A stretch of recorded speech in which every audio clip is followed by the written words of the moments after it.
1830களில் அமெரிக்காவில் இருந்து இந்தியாவிற்கு கப்பல்கள் வழியாக பயணித்து சென்னை ஐஸ் ஹவுஸ், இன்றைய விவேகானந்தர் இல்லத்தில் நிறைவடைந்த ஐஸ் கட்டியோட வரலாறு மிகவும் ஆச்சரியப்பட வைக்கக்கூடியது.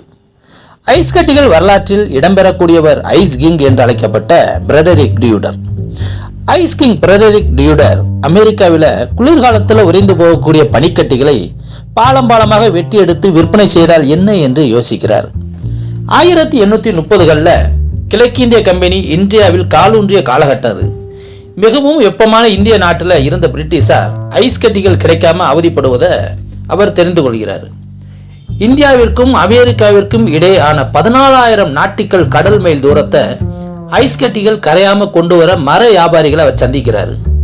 மரத்தூளை பெருமளவு வாங்கி நியூ இங்கிலாந்து பனிமலைகளில் 180 டன் ஐஸ் கட்டிகளை வெட்டி எடுத்து அதை மரத்தூள்ல பொதிஞ்சு 4 மாத பயணத்துல கொல்கத்தா துறைமுகத்துல அவர் கொண்டு வந்து சேர்க்கிறார்.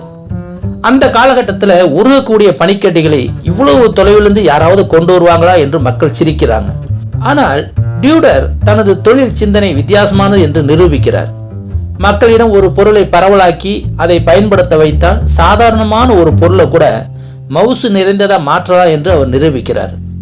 ஐஸ் கட்டி இந்தியாவில் அமோகமா விற்பனையாகுது. அப்போதைய காலகட்டத்தில் டியூடருடைய கப்பல்கள் மட்டும்தான் ஐஸ் கட்டிகளை ஏற்றிக்கொண்டு இந்திய துறைமுகங்களுக்கு வந்து கொண்டிருந்தது. ஐஸ் கட்டிகளை சேமித்து வைக்க சென்னை கடற்கரை ஓரமாக அவர் கட்டிய கிடங்கு தான் ஐஸ் ஹவுஸ். பின் நாட்களில் அவர் இறந்த பின்பு கொல்கத்தா, மும்பையில் கட்டப்பட்ட ஐஸ் ஹவுஸ்கள் இடிக்கப்பட்டாலும் சென்னை ஐஸ் ஹவுஸ் மட்டும் சுவாமி விவேகானந்தருடைய நினைவுகளை சுமந்து இன்றைக்குமே நிலைத்து நிற்கிறது.